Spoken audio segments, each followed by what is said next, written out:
Yeah, welcome back to part 5. Unfortunately, would not be able to tell the whole story in part 4. Welcome back to part 5, and we jump straight to the story. So the neighbors blocked our way and they told us this man, his wife has never been around for the longest time, and he has been the one taking care of these girls. But one of the neighbor had noticed this big girl was walking in a funny way, and it was like she was in pain, and she called this girl and she was like, what has happened to you? What's wrong with you? Why are you walking like that? You know, every woman, when you notice a girl walking in a funny way, you'd want to inquire more. And even nowadays you want to even be keen even to the baby boys.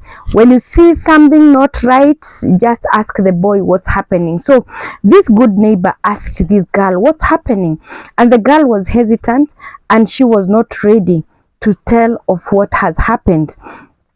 And so after pleading with the girl and really assuring the girl of her security and safety, the girl now opened up, because the girl was like, no, I'm not going to share this.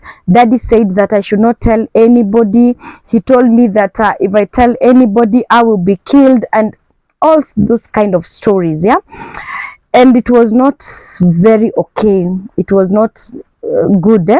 So this neighbor told us this girl is under very bad threats, never to tell anybody, but this man has been sexually molesting this girl every day. Every day this girl plays the wifely duties to this man, and he has damaged the girl because he penetrates the small girl front and back.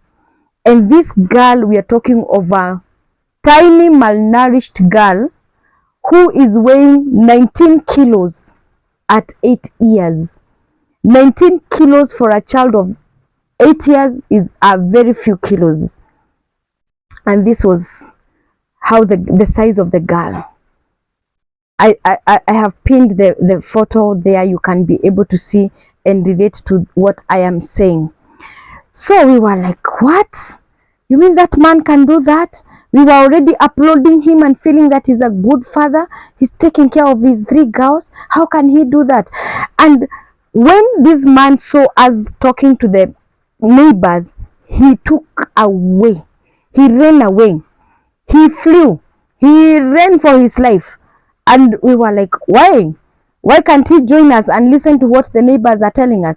Then we were like, here there's something. If he was not guilty of anything, he would be here to listen to what the neighbors are telling us. But now he has took off. Something is not right.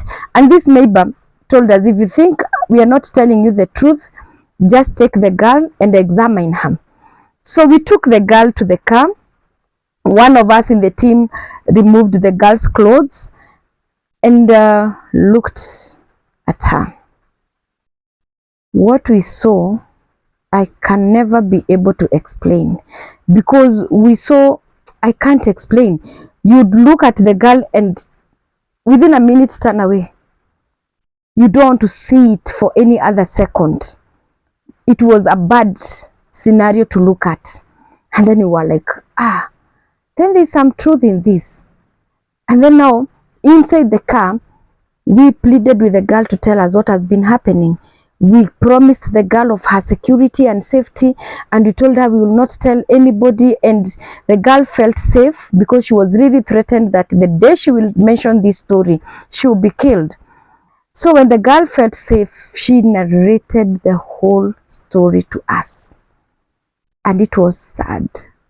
Every day she would stay, and when evening comes, she would sink into fear of what will happen to her all night, of the pain she will have to endure all night, courtesy of her biological father. This girl had really gone through so much. Number one, she's the girl that I mentioned had never been taken to school at 8 years. Even her sister was 5 years, had not gone to school. Leave alone the small one who was 3 years, that the one who could not talk or walk was 3 years. That one at least was still young. We could salvage that. This one for 5 years and for 8 years, they are school going ages, but they had never been to school. leave alone now the girl suffering the torture of seeing other kids go to school and then they are left at home. This girl, despite of paying the wifely duties to the biological father, she was subjected to be the mother of these other two girls. She's the one who would cook for them when the father has some food for them to be cooked, wash the clothes, do everything. She would combine the motherly duties and the wifely duties. She was a girl under too much trauma. So when we realized that, immediately now we said we are going to go to the hospital to get the professional examination by the doctors. We went to the nearby hospital and we got the girl examined, and to our disappointment, when the doctor examined the girl, she confirmed that yes, the girl has been sexually molested. And the doctor said from the examination, she could tell it's not a one-off thing. It's actually a regular thing that has been happening. Even the girl's hymen has been broken. So that means the girl at 8 years is not a virgin, which we expect, because after the penetration, we know that she cannot be a virgin. But we just wanted that medical confirmation. We were so furious at that moment. We really felt so bad. So we took the doctor's letter and took it to the police station for the police now to do their work. And the police now went and got the guy and arrested him. And we now remained with the girls. By the time we are completing all these activities, I remember when we left the girls' home, it was going towards late evening.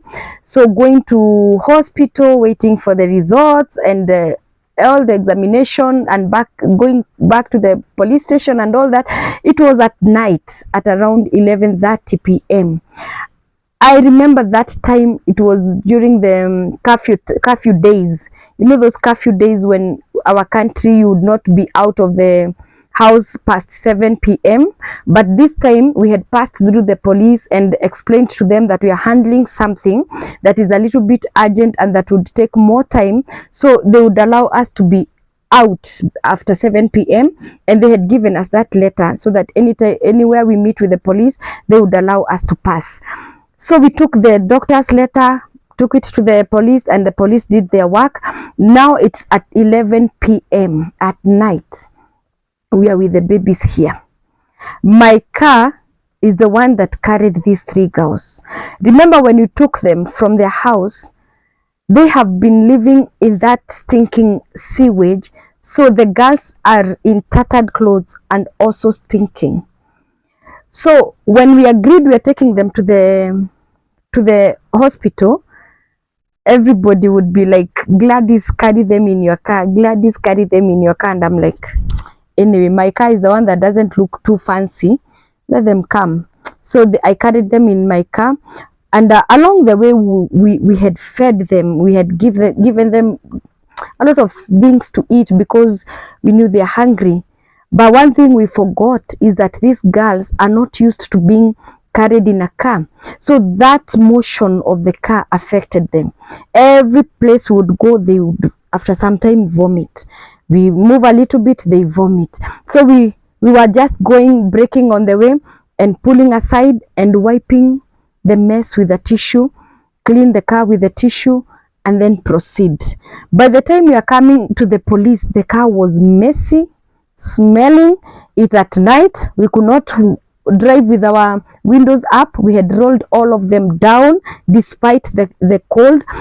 Not mentioning this small one who is 3 years, who could not talk and walk. Now because they are fed and fed and fed, it reached a point where she wanted to poop. And remember, she cannot talk and tell us she wants to poop.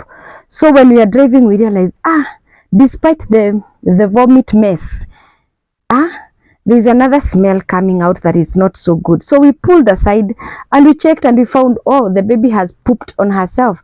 So we wiped the baby, cleaned the baby, and proceeded. So by the time we are getting to the police station, we are also in a total mess.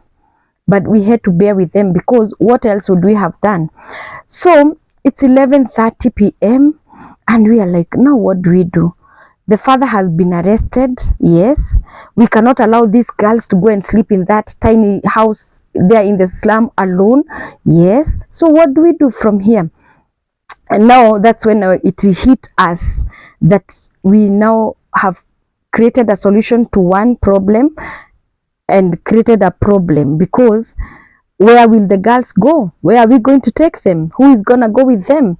And so everybody became stranded, and you would tell everybody doesn't have a solution as to what to do. And I just thought about these babies, and something told me, if they were my babies, what would I do? And I told the team, don't worry, it's already late in the night.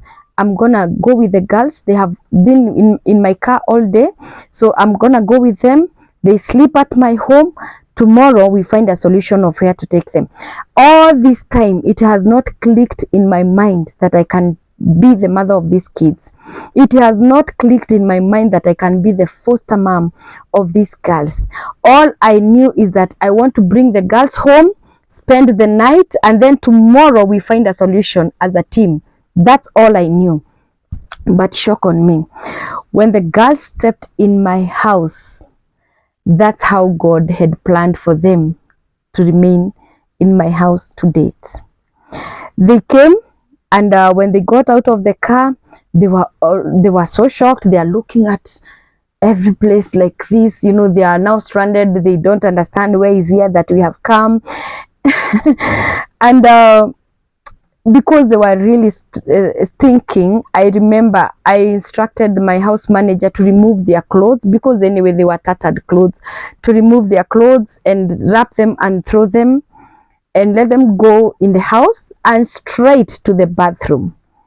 So straight they went to the shower, they took a shower, but after they have been showered, then we thought, ooh, what are we going to dress them with? This is a house of grown-ups. We only stay me, my teenage daughter who was 14 years, Abigail, and our house manager. We don't have a baby in the house, so we don't have baby clothes. So what are we going to do? So we are doing things and getting stuck at some point, but I thank God would always get a solution. And I told my house manager, do this, get our t-shirts. I know they'll be oversized and they'll be big, but get our t-shirts and put the girls on, put them our socks, put them our sweaters, and let them sleep for the night. Tomorrow we shall know what to do. It was a very cold season. It was 3rd of May 2020. Those who know month of May here, from the month of April here in Kenya, it is the time, our time for long rains. So it was rainy, it was chilly, it was cold, and all that.